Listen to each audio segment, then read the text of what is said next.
जय हिंद साथियों, स्वागत है आप सभी का अपने इस YouTube चैनल ओम साई स्टडी 2.0 पर। साथियों चलिए, कल हमने इकोनॉमिक्स देखा था, उसी का आज पार्ट 2 देखते हैं, जिसमें कि अगर यदि आप चैनल पे नए हैं तो चैनल को सब्सक्राइब कर लीजिए, सेशन को दोस्तों के साथ शेयर कर दीजिए। हम लोग प्रत्येक दिन यूज करते हैं, अगर यदि आप जुड़ना चाहते हैं तो जल्दी से जुड़ जाइए, क्योंकि आपका बहुत सा सेशन छूट रहा है। ठीक है, चलिए बिना देरी के हुए स्टार्ट करते हैं। बताइएगा कि अब आज हम लोग देखते हैं लोक राजस्व यानी कि पब्लिक फाइनेंस के बारे में हम लोग देखेंगे। यानी सरकारी लेन देन को क्या कहा जाता है? लोक राजस्व कहा जाता है। लोक राजस्व को कितने भागों में बांटा गया है? दो भागों में। कौन कौन? सार्वजनिक आय और सार्वजनिक व्यय। ठीक है, सार्वजनिक आय को कितने भागों में बांटा गया है? दो भागों में। कौन कौन? राजस्व आय, पूंजीगत आय। ठीक है, राजस्व आय को इंग्लिश में रेवेन्यू रिसिप्ट कहा जाता है और पूंजीगत आय को इंग्लिश में कैपिटल रिसिप्ट कहा जाता है। ठीक है, उसके बाद बताइएगा कि यानी सार्वजनिक व्यय को कितने भागों में बांटा गया है? दो भागों में। कौन कौन? राजस्व व्यय, पूंजीगत व्यय। राजस्व व्यय, पूंजीगत व्यय। राजस्व व्यय को इंग्लिश में रेवेन्यू एक्सपेंडिचर और पूंजीगत व्यय को कैपिटल एक्सपेंडिचर कहा जाता है। ठीक है, बताइएगा कि सरकार के कुल आय को सार्वजनिक आय कहते हैं। इसे कितने भागों में बांटा गया? दो भागों में बांटा गया। कौन कौन? एक था राजस्व आय और दूसरा पूंजीगत आय। ठीक है, उसके बाद बताइए वैसा आय जिसे सरकार लौटाती नहीं है क्या कहलाता है? राजस्व आय कहलाता है। यानी कि अर्थात इस पर सरकार की देनदारी यानी ऋण भार नहीं होती है। ठीक है, उसके बाद केंद्र सरकार के राजस्व का सबसे बड़ा स्रोत क्या है? निगम कर। ठीक है, राज्य सरकार का राजस्व का सबसे बड़ा स्रोत तो कौन सा है? बिक्री कर। ठीक है, उसके बाद बताइएगा सरकार का वैसा धन जिसे सरकार को लौटाना पड़े वह कौन सा होता है? पूंजीगत आय होता है। ठीक है, यानी जिस पर सरकार की देनदारी होती है, जैसे कि बैंक और बॉन्ड पेपर, ये सभी कौन सा होता है? पूंजीगत आय होता है। यानी कि बॉन्ड अगर यदि सरकार जारी किया तो अगर यदि कोई पब्लिक खरीदता है तो उसके बाद जब बॉन्ड को लेता है तो उसके बदले में पूंजी देना पड़ता है सरकार को, वही हो गया पूंजीगत आय हो गया। उसके बाद बताइएगा कि सरकार की कुल व्यय को क्या कहा जाता है? सार्वजनिक व्यय कहा जाता है। ठीक है, उसके बाद यह कितने प्रकार के होते हैं? दो प्रकार के होते हैं, राजस्व व्यय और पूंजीगत व्यय होता है। ठीक है, उसके बाद इसी में बताइएगा कि एक वर्ष में प्रारंभ होकर वर्ष तक धीरे धीरे, यानी एक वर्ष में प्रारंभ होकर कई वर्ष तक धीरे धीरे चलता रहता है, तो वह कौन सा व्यय होता है? पूंजीगत व्यय होता है। ठीक है, उसके बाद इसी में बताइएगा कि जैसे कि इसमें कौन कौन सा आएगा? जैसे सड़क, पुल, एयरपोर्ट का निर्माण एक साल मतलब पूंजी निकला, उसके बाद फिर कई साल तक चलता रहेगा। ठीक है, उसके बाद बताइएगा यानी कि अल्पकालीन और छोटा समय के लिए जो व्यय किया जाता है वह कौन सा होता है? राजस्व व्यय होता है। इसमें क्या होता है? एक वर्ष के अंतर्गत ही जो भी पूंजी सरकार के द्वारा निकला हुआ क्या हो जाता है? खत्म हो जाता है। जैसे कि इसमें कौन आ जाता है? सहायता और सब्सिडी आ जाता है। ठीक है, उसके बाद अब हम लोग देख लेते हैं घाटा यानी कि डेफिसिएट देख लेते हैं। जब व्यय आय से अधिक हो जाता है तब क्या कहलाता है? घाटा कहलाता है। ठीक है, घाटा कई प्रकार के होते हैं, जिसमें से बताइएगा कि अगर यदि राजस्व व्यय में से राजस्व आय को घटाते हैं यानी राजस्व व्यय अधिक है तब कौन सा घाटा लगेगा? राजस्व घाटा। वही पूंजीगत व्यय में से पूंजीगत आय घटाएंगे तो कौन सा घाटा होगा? पूंजीगत घाटा। उसके बाद सार्वजनिक व्यय में सार्वजनिक आय घटाने पर सार्वजनिक घाटा। ठीक है, उसके बाद फिर सार्वजनिक घाटा में पूंजीगत घाटा घटा के उसके बाद राजस्व घाटा जोड़ देते हैं तो इसे क्या कहा जाता है? सार्वजनिक घाटा कहा जाता है। ठीक है, सार्वजनिक यानी किसे? सार्वजनिक घाटा को क्या कहा जाता है? बजट घाटा भी कहा जाता है। ठीक है, उसके बाद बताइएगा कि जब बजट घाटा में ऋण भार को जोड़ दिया जाता है तो उसे कौन सा घाटा कहा जाता है? राजकोषीय घाटा कहा जाता है। राजकोषीय घाटा सबसे प्रमुख घाटा होता है कि जिस देश का राजकोषीय घाटा जितना अधिक होता है उस देश की प्रगति क्या होगी? उतनी ही कम होगी। ठीक है, यानी बाधक होगी। बताइएगा राजकोषीय घाटा में ब्याज जोड़ने पर क्या प्राप्त होता है? प्राथमिक घाटा प्राप्त होता है। ठीक है, उसके बाद बताइएगा कि नए नोट को छापने पर आय खर्च के कारण लगने वाले घाटा को कौन सा घाटा कहा जाता है? मौद्रिक घाटा कहा जाता है। ठीक है, उसके बाद वैसे व्यय जिसका अनुमान पहले से ही लगाया जा चुका है वह कौन सा होता है? व्यय योजनागत व्यय होता है। इसमें आता है वेतन, विकासात्मक परियोजनाएं योजनागत व्यय में आता है। ठीक है, उसके बाद बताइएगा वैसा व्यय जिसका पूर्व अनुमान सरकार को न हो तो वो कौन सा व्यय होता है? ये होता है गैर योजनागत व्यय, जिसमें होता है कि सहायता राशि, सब्सिडी, ये सभी किसमें आता है? गैर योजनागत व्यय में आता है। ठीक है, उसके बाद अब हम लोग देखते हैं धन के स्वरूप। धन को 4 भागों में मुख्यतः बांटा गया, जिसमें M1, M2, M3 और M4 मुद्रा रखा गया है। यानी बताइएगा कि वैसा धन जिसमें लोगों का धन, बैंक की मांग जमा और RBI तीनों मिला हुआ रहता है, वह कौन सा होता है? M1। उसके बाद जिसमें M1 और डाकघर की बचत, ये इसको मिला देते हैं, तब कौन सा बनता है? M2 बनता है। M1 प्लस बैंक का फिक्स डिपॉजिट मिला देने पर कौन बनता है? M3। उसके बाद M3 प्लस डाकघर की कुल जमा राशि मिला देने पर कौन बनता है? M4 बनता है। ठीक है, उसके बाद बताइएगा सबसे ज्यादा तरलता कौन सी किसमें होती है? M1 में होती है। यानी कि जैसे जैसे M1 से M4 की ओर जाते हैं तो धन की मात्रा क्या होता है? बढ़ते जाता है, और तरलता क्या होता है? घटते जाता है। तरलता मतलब हुआ कि डायरेक्ट एकदम तुरंत, जैसे कि 100 टका है, ये तुरंत निकाल के दे दिए, उसी को तरलता कहा जाता है, कैश कहा जाता है। ठीक है, उसके बाद बताइएगा यानी आकस्मिक स्थिति में कौन सा प्रयोग किया जाता है? M1 का प्रयोग किया जाता है, क्योंकि यह तरलता इसकी अधिक होती है। उसके बाद एक विस्तृत मुद्रा है, कौन सी? M4 एक विस्तृत मुद्रा है, जबकि M1 एक कैसी मुद्रा है? संकुचित मुद्रा है। ठीक है, बैंक को नियंत्रण करने के लिए बनाई गई नीति को क्या कहा जाता है? मौद्रिक नीति कहा जाता है। ठीक है, उसके बाद मौद्रिक नीति किस मुद्रा पर लागू होता है? M3 पर लागू होता है। ठीक है, उसके बाद सर्वाधिक तरलता किसमें होता है? नगद में। उसके बाद किसमें होता है? सोना में। उसके बाद जमीन में होता है। ठीक है, उसके बाद अब हम लोग कर यानी टैक्स देख लेते हैं। टैक्स जो होता है ये अनिवार्य भुगतान होता है, यानी कानूनी रूप से देना ही पड़ता है। ठीक है, यह उतना ही जरूरी है जितना कि मृत्यु, उसी प्रकार यह टैक्स भी जरूरी है। ठीक है, उसके बाद यह सरकार के राजस्व का मुख्य स्रोत कौन होता है? टैक्स होता है। ठीक है, कराधान का सिद्धांत किसने दिया था? एडम स्मिथ ने दिया था। यानी टैक्स के प्रकार अब हम लोग देख लेते हैं। टैक्स के प्रकार आपका हो जाता है समानुपाती, प्रगतिशील, अधोगामी और प्रतिगामी हो जाता है। बताइएगा कि वैसा कर जो आय के घटने या बढ़ने से बदलती नहीं है, कौन सा होता है? समानुपाती। यानी समान अनुपात में एकदम एक जगह फिक्स रहता है, यानी समानुपाती कहलाता है। जैसे यह गरीब तथा अमीर को क्या करने के लिए किया जाता है? समान रूप में लाने के लिए किया जाता है, यानी समान रूप से दोनों को प्रभावित करता है, समान रूप से गरीब और अमीर को। कौन सा? समानुपाती कर। उसके बाद बताइएगा कि आय के बढ़ने से बढ़ता है और इसका प्रभाव अमीर पर ज्यादातर पड़ता है, यह कौन सा कर होता है?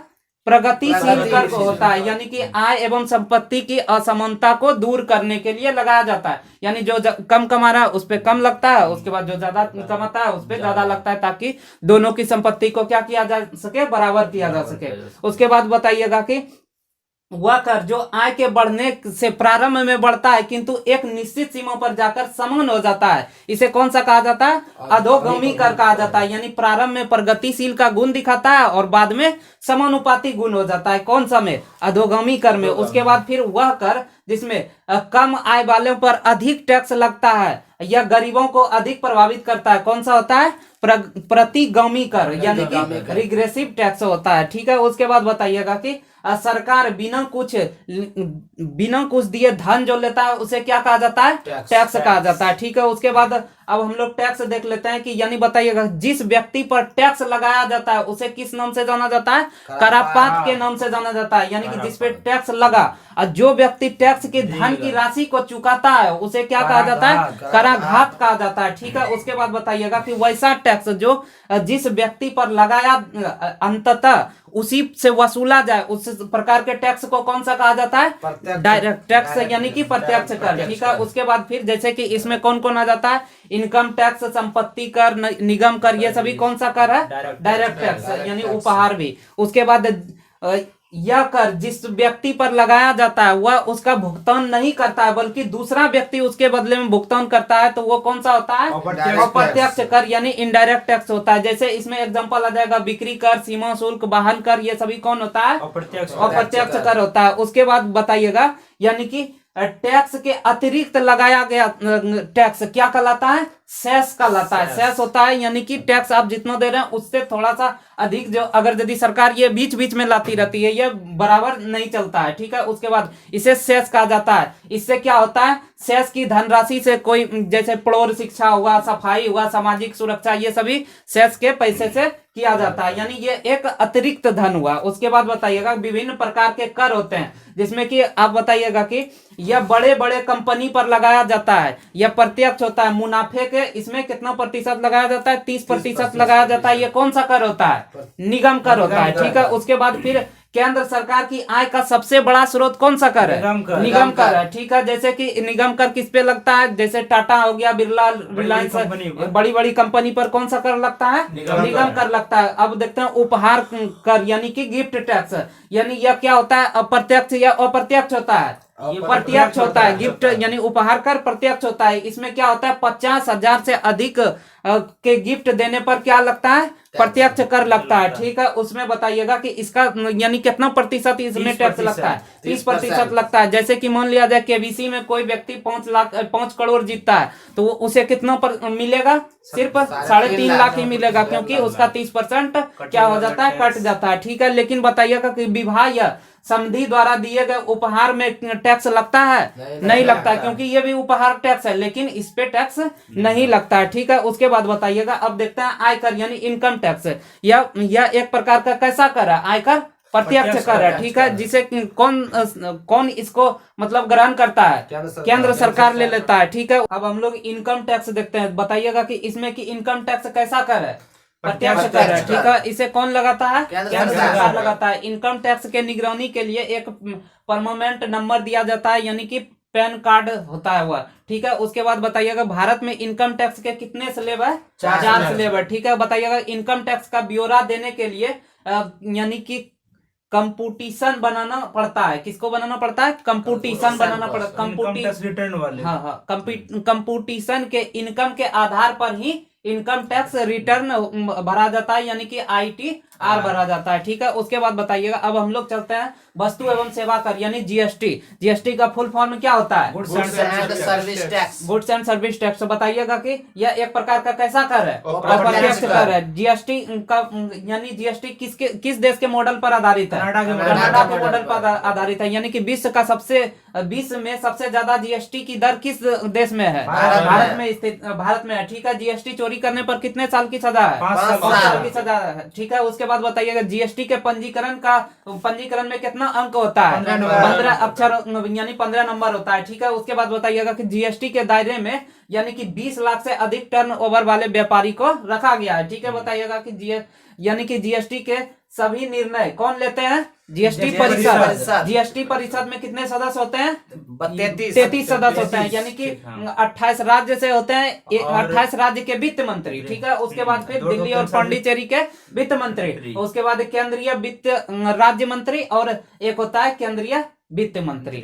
ठीक है। यानी कि सभी मिला के 33 हो जाते हैं। बताइएगा कि GST परिषद के अध्यक्ष कौन होते हैं, वित्त मंत्री होते हैं। भारत में GST यानी किसके सिफारिश पर लाया गया है, अरविंद समिति के सिफारिश पर, ठीक है। उसके बाद GST लागू करने GST लागू केवं संविधान संशोधन के द्वारा लागू हुआ है, 101वां संविधान संशोधन, और विधेयक पूछा जाए तब कौन सा हो जाएगा, 122वां विधेयक हो जाएगा, ठीक है। GST लागू करने वाला पहला राज्य भारत में कौन सा है, असम है, ठीक है। पूरे भारत में GST कब लागू हुआ था, 1 जुलाई 2017 को। GST दिवस कब मनाया जाता है, 1 जुलाई को मनाया जाता है, ठीक है। GST आने से यानी कि सेवा कर यानी कि सेवा शुल्क, केंद्रीय उत्पाद शुल्क, ये सभी क्या हो गया, समाप्त हो गया, ठीक है। यानी कि सिर्फ एक ही अप्रत्यक्ष कर बचा है, जो कि बचा है GST बचा है, ठीक है। उसके बाद भारत में GST के कितने स्लेब है, 4 स्लेब है, यानी कि ऐसे 5 होता है, लेकिन 4 गो मुख्यतः होता है, जिसमें कि एक 0% को भी गिना जाएगा तब 5 पर जाएगा, और ऐसे होता है 4 होता है, जिसमें बताइएगा कि आवश्यक वस्तु को रखा गया है कितना प्रतिशत के, 5%। उसके बाद उपयोगी वस्तु को किसमें रखा गया है, 12%। उसके बाद आरामदायक वस्तु को किसमें रखा गया, 18%, और विलासिता पूर्ण वस्तु को किसमें रखा गया, 28% में, ठीक है। उसके बाद बताइएगा कि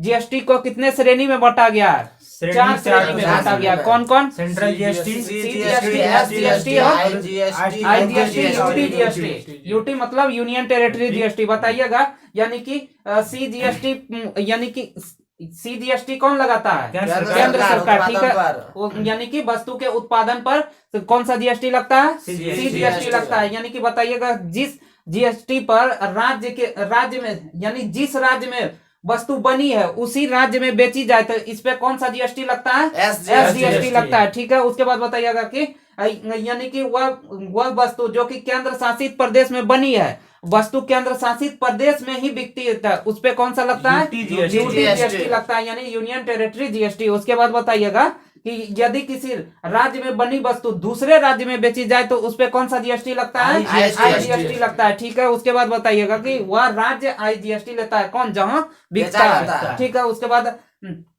4 प्रकार के जीएसटी में से CGST यानी CGST निश्चित रूप से ही देना होता है, और उसके बाद फिर यानी तीनों जो शेष बचा उसमें से कोई एक देना होता है, ठीक है। उसके बाद बताइएगा कि जीएसटी मान लिया जाए कि 5% लगा तो उसमें 2.5% CGST निश्चित ही लगेगा। उसके बाद 2.5% कोई भी हो सकता है, यानी कि IGST उधर कुछ, ठीक है। उसके बाद बताइएगा कि वैट यानी कि VAT, वैट का फुल फॉर्म क्या होता है? वैल्यू एडेड टैक्स, ठीक है। इसे पहले सर्वप्रथम किस देश ने लाया है? फ्रांस ने अपनाया था, ठीक है। उसके बाद यह किस समिति के सिफारिश पर आया है? LK झा समिति के सिफारिश पर, ठीक है। उसके बाद यह कैसा कर है? अप्रत्यक्ष कर है, ठीक है। उसके बाद इसमें है कि बिक्री पर राज्य सरकार टैक्स लेती थी, जो कि अभी बंद कर दिया गया। अभी कहाँ चला गया? अब सब चला गया, जीएसटी में चला गया, ठीक है। उसके बाद बताइएगा वैट टैक्स को सबसे पहले भारत में कौन से राज्य में लागू किया गया? हरियाणा में। कब किया गया? 2005 में, ठीक है। सबसे अंत में कब किस राज्य में हुआ? उत्तर प्रदेश में। कब हुआ? 2008 में, ठीक है। उसके बाद अब हम लोग सेवा कर देख लेते हैं, यानी सर्विस टैक्स, यानी सेवा कर कौन लेती है? राज्य सरकार लेती है, ठीक है। इसे 1994-95 में क्या किया गया था? लाया गया था, ठीक है। वर्तमान में वैट टैक्स, सर्विस टैक्स ये सभी क्या हो गया है? बंद हो गया है। इसके स्थान पे कौन आ गया? जीएसटी आ गया, ठीक है। उसके बाद बताइएगा वैसा पैसा जो कि मतलब सरकार को नहीं दिया जाता है तो वो कौन सा मनी हो जाता है? काला धन, यानी कि ब्लैक मनी। उसका जानकारी सरकार को नहीं रहता है। उसके बाद बताइएगा कुछ टैक्स केंद्र सरकार लगाती है किंतु केंद्र एवं राज्य दोनों मिलकर रख लेते हैं, वह कौन सा होता है? यानी कि इसमें आ जाता है उत्पाद शुल्क, इनकम टैक्स, ये सभी आ जाता है, जिसमें केंद्र सरकार लगाती है लेकिन राज्य सरकार और केंद्र सरकार दोनों मिलके उसको रख लेती है। कुछ टैक्स केंद्र सरकार लगाती है किंतु राज्य सरकार को दे देती है, तो वह कौन सा होता है? विज्ञापन पर कर होता है, ठीक है। कुछ कर राज्य सरकार लगाती है और राज्य सरकार ही रख लेती है, यह किस पे होता है? कृषि पर, वाहन पंजीकरण पर कर होता है, ठीक है। यानी कि कुछ कर ऐसे होते हैं जिसे राज्य सरकार लगाती है लेकिन स्थानीय सरकार के कारण इसे पंचायत और नगर पालिका के लोग इसे वसूलते हैं, तो वो इसमें कौन कौन सा आ जाता है? माल गुजारी, भवन कर, खेती पर यानी चुंगी कर, ये सभी आ जाता है, ठीक है। अब हम लोग भुगतान संतुलन देखते हैं। भुगतान संतुलन में इसे 2 भाग में बांटा गया है। कौन कौन होता है? एक चालू खाता, एक पूंजीगत खाता होता है। चालू खाता के अंतर्गत तीन यानी कि भाग में रखा गया। इसमें एक होता है दृश्य मद, दृश्य मद मतलब जो चीज दिख रहा है यानी कि वस्तु हो गया। उसके बाद फिर एक अदृश्य मद यानी कि जो सेवा यानी कि दिखता नहीं है लेकिन उसके एवज में कम हो जाता है। उसके बाद एक होता है एक पक्षीय यानी अनुदान, यानी सरकार सिर्फ दे रही है, हम लोग सिर्फ ले रहे हैं, तो ये हो गया एक पक्षीय। उसके बाद उधर दूसरा पार्ट में देख लेते हैं, यानी पूंजीगत खाता। पूंजीगत खाता को कितने भागों में बांटा गया? 2 भागों में। कौन कौन? एक ऋण, एक दूसरा निवेश यानी इन्वेस्ट। इन्वेस्ट को कितने भागों में बांटा गया? 3 भागों में बांटा गया। इन्वेस्ट को कितना? 2 भागों में। इन्वेस्ट को 2 भागों में। कौन कौन? एक होता है FDI, एक होता है FII। FDI का फुल फॉर्म क्या होता है? फॉरेन डायरेक्ट इन्वेस्टमेंट, ठीक है, यानी कि प्रत्यक्ष विदेशी निवेश। उसके बाद FII का फुल फॉर्म क्या होता है? फॉरेन इंस्टीट्यूशनल इन्वेस्टमेंट, ठीक है। उसके बाद बताइएगा यानी अब हम लोग व्यापार संतुलन यानी कि ट्रेड बैलेंस को देख लेते हैं। यानी कि कई देशों के बीच जब व्यापार होता है तो उसमें निर्यात और आयात में जो अंतर आता है उसी को क्या कहा जाता है, व्यापार संतुलन कहा जाता है। ठीक है, उसके बाद यह क्या होता है, यानी कि धनात्मक भी हो सकता है और ऋणात्मक भी हो सकता है। तो यानी कि देश के लिए अच्छा कौन सा होता है, धनात्मक वाला अच्छा होता है, यानी कि और ऋणात्मक वाला क्या होता है, खराब होता है। यानी कि देश के लिए जैसे मान लिया जाए कि अगर यदि मान लिया जाए कि भारत जो है, भारत 18 अरब डॉलर का यानी कि क्या करता है, एक्सपोर्ट करता है, और यानी चाइना से 72 डॉलर का मतलब 72 अरब डॉलर का सामान खरीदता है। तो इसमें क्या होगा, व्यापार संतुलन घाटा या नफा होगा, घाटा वाला हो जाएगा। ठीक है, यानी कि इसमें क्या हो गया, ऋणात्मक व्यापार संतुलन हुआ। ठीक है, उसके बाद अब हम लोग देख लेते हैं प्रत्यक्ष विदेशी निवेश, यानी एफडीआई जो था, प्रत्यक्ष विदेशी निवेश। जब कोई विदेशी बैंक या संस्था भारत में निवेश करती है तो वो क्या कहलाता है, एफडीआई कहलाता है। इसमें इससे क्या होता है, देश के अंदर रोजगार क्या होता है, बढ़ जाती है। ठीक है, उसके बाद एक होता है FII यानी फॉरेन इंस्टीट्यूशनल इन्वेस्टमेंट। इसमें क्या होता है, जब कोई विदेशी बैंक या संस्था भारत के वित्तीय बाजार में निवेश करता है तब वह क्या कहलाता है, FII कहलाता है। ठीक है, अब हम लोग बैंक देख लेते हैं। यानी बैंक को कितने भागों में बांटा गया है, दो भागों में बांटा गया है। कौन कौन होता है, एक होता है नॉन शेड्यूल बैंक, एक होता है नॉन स्केड्यूल बैंक और दूसरा होता है स्केड्यूल बैंक। ठीक है, स्केड्यूल बैंक में होता है कि इसमें अनुसूचित बैंक इसे कहा जाता है, स्केड्यूल को। इसमें होता है कि आरबीआई के अधिनियम 1934 के अनुसार जो भी मतलब क्राइटेरिया रखा गया, अगर यदि उसे पालन करता है तो वो किस में आ जाता है, स्केड्यूल बैंक में, और इधर नॉन स्केड्यूल बैंक रह जाता है। स्केड्यूल बैंक को दो भागों में बांटा गया, कौन कौन में,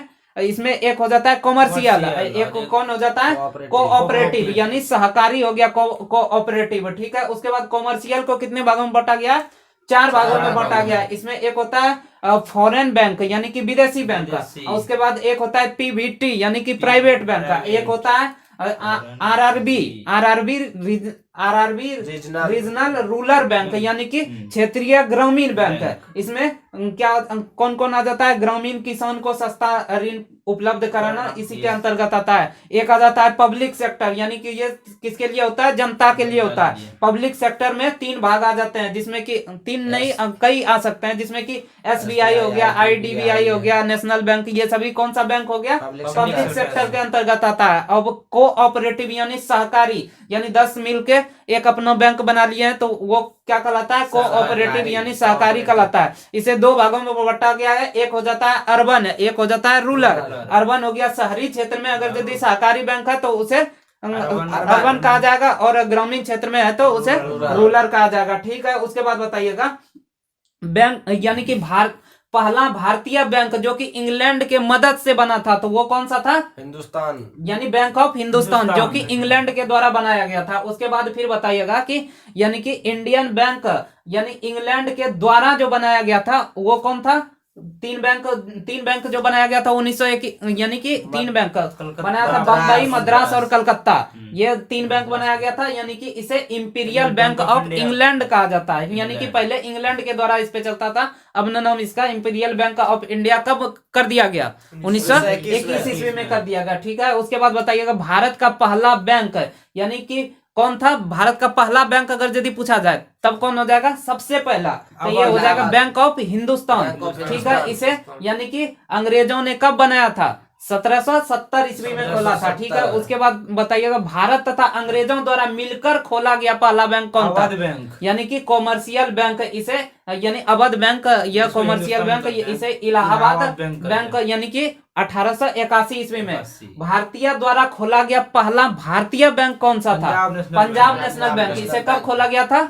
1894 ईस्वी में खोला गया था। ठीक है, उसके बाद बताइएगा बैंक ऑफ बंगाल की स्थापना कब हुई थी, 1806 ईस्वी में। और उसके बाद बैंक ऑफ मद्रास की स्थापना कब हुई थी, 1843 ईस्वी में। ठीक है, उसके बाद bank of Madras, bank of Bombay, bank of Calcutta को मिलाकर इंपीरियल बैंक कब कर दिया गया, 1921 ईस्वी में। ठीक है, उसके बाद बताइएगा यानी कि इंपीरियल बैंक को फिर मिलाके कब SBI कर दिया गया, 1 जुलाई 1955। ठीक है, 1 जुलाई 1955 ईस्वी को SBI इसका नाम कर दिया गया। बताइएगा कि यह जो इंपीरियल बैंक का नाम बदलकर SBI कर दिया गया किस समिति के सिफारिश पर किया गया, गोरवाला समिति के सिफारिश पर, ठीक है। उसके बाद बताइएगा कि यानी कि इसी वर्ष एसबीआई का राष्ट्रीयकरण भी हो गया था, कब? 1955 में, ठीक है। उसके बाद बताइए एसबीआई का मुख्यालय कहाँ स्थित है? मुंबई में स्थित है, ठीक है। सर्वाधिक शाखा यानी कर्मचारी किस बैंक का है?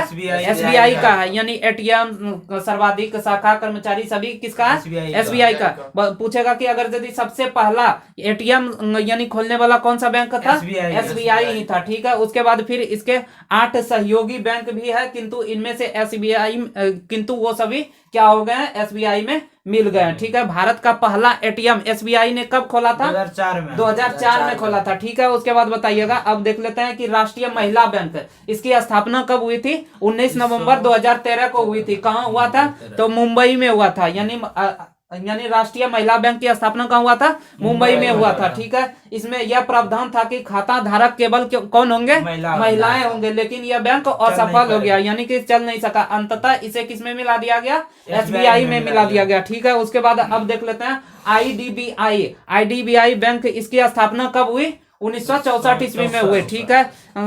इसमें है कि आरबीआई की सहायक बैंक के रूप में किसे जाना जाता है? आईडीबीआई बैंक को जाना जाता है, किंतु 1976 में इसे अलग बैंक घोषित कर दिया गया, यानी आईडीबीआई जो था आरबीआई का सहायक बैंक था, लेकिन कब इसे अलग कर दिया गया? 1976 ईस्वी में अलग बैंक घोषित कर दिया गया। आईबीडीआई का मुख्यालय कहाँ स्थित है? मुंबई में स्थित है, ठीक है। उसके बाद अब पंजाब नेशनल बैंक की स्थापना कब हुई? 1894 ईस्वी में। इसकी स्थापना किसके द्वारा की गई थी? लाला लाजपत राय के द्वारा की गई थी, ठीक है। इसका मुख्यालय, पंजाब नेशनल बैंक का मुख्यालय कहाँ स्थित है? दिल्ली में स्थित है, ठीक है। अब बैंक ऑफ बड़ौदा की स्थापना कब हुई थी? 1908 ईस्वी में हुई थी। इसका मुख्यालय कहाँ स्थित है? बड़ौदा, गुजरात में स्थित है, ठीक है। उसके बाद फिर एसबीआई के बाद विदेशों में सर्वाधिक शाखा किस बैंक की है?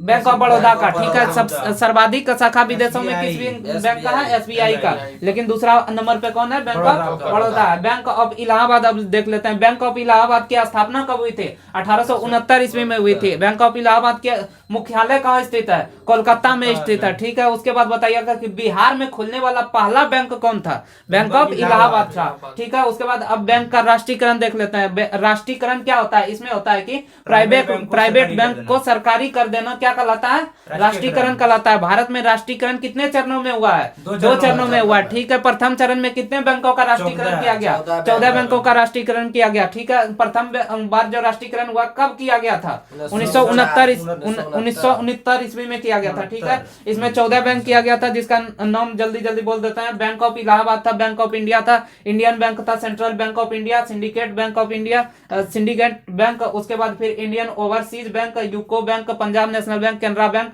Bank of Baroda, union bank, bank of Maharashtra, देना बैंक और यूनाइटेड बैंक था। ये 14 बैंक पहली बार में। उसके बाद द्वितीय चरण में जो यानी कि राष्ट्रीयकरण किया गया था, इसमें कितने बैंक को किया गया था? 6 बैंकों को किया गया था, ठीक है। प्रथम चरण में कितना था? 14 था, यानी 50 करोड़ से अधिक वाले को राष्ट्रीयकरण किया गया था। द्वितीय चरण में कितना से अधिक, यानी कितना करोड़ से अधिक वाले बैंक को राष्ट्रीयकरण किया गया था? यानी जमा पूंजी का 200 करोड़ से अधिक वाले का राष्ट्रीयकरण किया गया था, ठीक है। दूसरी बार जो राष्ट्रीयकरण किया गया था, यह कब किया गया था? 1980 ईस्वी में। 1980 ईस्वी में किया गया था, ठीक है। उसके बाद बताइए, इसमें 6 यानी बैंक का राष्ट्रीयकरण है। उसका नाम है कारपोरेशन बैंक, उसके बाद आंध्रा बैंक, उसके पंजाब सिंध बैंक, विजया बैंक, उसके बाद यानी कि न्यू बैंक ऑफ इंडिया, उसके बाद ओरिएंटल बैंक ऑफ कॉमर्स था, ठीक है। बताइएगा कि विजया बैंक और देना बैंक को मिलाकर किस बैंक में मिला दिया गया है? बैंक ऑफ बड़ौदा में मिला दिया है। यह कब मिलाया गया? 2019 में मिलाया गया, ठीक है। इस प्रकार राष्ट्रीयकृत बैंकों की संख्या 19 से घटकर 17 हो गई थी। लेकिन अगर यदि वर्तमान में पूछा जाए कि राष्ट्रीयकृत बैंकों की संख्या कितना है, तो 12 है, ठीक है। उसके बाद बताइएगा, अब देख लेते हैं क्षेत्रीय बैंक, यानी कि आरआरबी, रीजनल रूरल बैंक। इसकी स्थापना किस पंचवर्षीय योजना में हुई थी? 5वीं पंचवर्षीय योजना के दौरान हुआ था, ठीक है। यानी कि आरआरबी यानी रीजनल रूरल बैंक की स्थापना कब हुई थी? तो 2 अक्टूबर 1975 ईस्वी में हुई थी। इसकी कुल संख्या कितना है? तो 196 संख्या है। सर्वाधिक आरआरबी किस राज्य में स्थित है? उत्तर प्रदेश में। और सबसे कम पूछा जाए तो गोवा तथा सिक्किम में स्थित है, ठीक है। यानी कि इसमें है ही नहीं, कम नहीं बल्कि गोवा और सिक्किम में है ही नहीं, ठीक है। उसके बाद बताइएगा कि यानी कि इसका गठन किस समिति के आधार पर हुआ था? क्षेत्रीय ग्रामीण बैंक का इसका गठन केलकर समिति के सिफारिश पर हुआ था। ठीक है, कब हुआ था? 1987 ईस्वी में केलकर समिति के सिफारिश पर। ठीक है, उसमें बताइएगा कि आरआरबी की संख्या नहीं, यानी कि इसमें बताया गया कि आरआरबी यानी कि कौन सा था? क्षेत्रीय ग्रामीण बैंक की संख्या अब बढ़ेगी नहीं, लेकिन इसकी शाखा अब खुलते रहेगी। ठीक है, उसके बाद बताइएगा कि आरआरबी का उद्देश्य क्या होता है? यह ग्रामीण किसानों को सस्ता ऋण उपलब्ध कराता है। ठीक है, आरआरबी में 50% की हिस्सेदारी किसकी होती है? केंद्र सरकार की होती है, और राज्य सरकार की इसमें हिस्सेदारी कितना होता है? 15% होता है। ठीक है, उसके बाद प्रवर्तक बैंक का हिस्सेदारी इसमें कितना होता है? 35% होता है। ठीक है, उसके बाद अब प्राइवेट बैंक देख लेते हैं। प्राइवेट बैंक, ये बैंक आरबीआई के अधीन काम करता है, किंतु इन पर किसका यानी स्वामित्व होता है? निजी आदमी का स्वामित्व होता है, यानी चूंकि प्राइवेट बैंक है। ठीक है, उसके बाद बताइएगा कि आईसीआई बैंक की स्थापना कब हुई थी? 1994 ईस्वी में हुई थी। ठीक है, इसका मुख्यालय कहाँ स्थित है? बड़ौदा में स्थित है। ठीक है, निजी क्षेत्र का सबसे बड़ा बैंक पूछा जाए तो कौन सा हो जाएगा? ICI bank. ठीक है, उसके बाद अब हम लोग एचडीएफसी बैंक देख लेते हैं। एचडीएफसी बैंक का फुल फॉर्म होता है housing development finance corporation bank. यानी एचडीएफसी बैंक की स्थापना कब हुई थी? 1994 में हुई थी। इसका मुख्यालय कहाँ स्थित है? मुंबई में स्थित है। ठीक है, यानी कि निजी क्षेत्र का दूसरा सबसे बड़ा बैंक पूछा जाए तो कौन सा हो जाएगा? एचडीएफसी। पहला कौन था? आईसीआईसीआई। ठीक है, उसके बाद सुविधा देने के मामले में यह भारत का सबसे बड़ा बैंक, सुविधा देने के मामले में भारत का सबसे बड़ा बैंक पूछा जाए तो कौन सा हो जाएगा? एचडीएफसी हो जाएगा। अब हम लोग एक्सिस बैंक देख लेते हैं। एक्सिस बैंक की स्थापना कब हुई थी? 1994 में हुई थी। इसका मुख्यालय कहाँ स्थित है? एक्सिस बैंक का अहमदाबाद में है। ठीक है, बताइएगा कि यह निजी क्षेत्र का सबसे तीसरा बड़ा बैंक है। ठीक है, यूटीआई बैंक का नाम 2007 में एक्सिस बैंक रख दिया। यूटीआई की स्थापना कब हुई थी? 1964 ईस्वी में हुई थी। 1994 में यूटीआई दो भागों में बट गया, एक यूटीआई म्यूचुअल फंड और यूटीआई बैंक, दो भाग में बट गया। उसके बाद बताइए, अब हम लोग देख लेते हैं एक्जिम बैंक। एक्जिम बैंक, यह बैंक केवल आयात और निर्यात को देखता है। कौन? एक्जिम बैंक। यानी आयात और निर्यात के लिए केंद्र सरकार को धन उपलब्ध कराता है। कौन? एक्जिम बैंक। ठीक है, अतः इसे एक्सपोर्ट इंपोर्ट बैंक के नाम से किसे जाना जाता है? एक्जिम बैंक को। ठीक है, उसके बाद अब नाबार्ड देख लेते हैं। नाबार्ड का फुल फॉर्म होता है national bank of agriculture and rural development. NABARD की स्थापना कब हुई थी? 12 जुलाई 1982 ईस्वी को हुई थी। नाबार्ड का मुख्यालय कहाँ स्थित है? मुंबई में स्थित है। ठीक है, यानी यह बैंक न होकर एक क्या है? वित्तीय संस्था है। कौन? नाबार्ड है। ठीक है, बताइएगा कि एटीएम का फुल फॉर्म क्या होता है? ऑटोमेटेड टेलर मशीन होता है। ठीक है, ऑटोमेटेड टेलर मशीन। इसकी खोज कब हुई थी? 1967 ईस्वी में हुई थी। किसने किया था? जॉन सेकर्ड ने एटीएम की खोज किया था। ठीक है, उसके बाद बताइए भारत में पहला एटीएम किस बैंक ने लाया था? एसबीआई ने। ठीक है, उसके बाद यह कब लाया गया था? 2004 में लाया गया था। इसे कोच्चि में झनकार नामक स्ट्रीम पर लगाया गया था। ठीक है, उसके बाद फिर अब हम लोग अकाउंट यानी कि खाता देख लेते हैं। अकाउंट यानी कि खाता।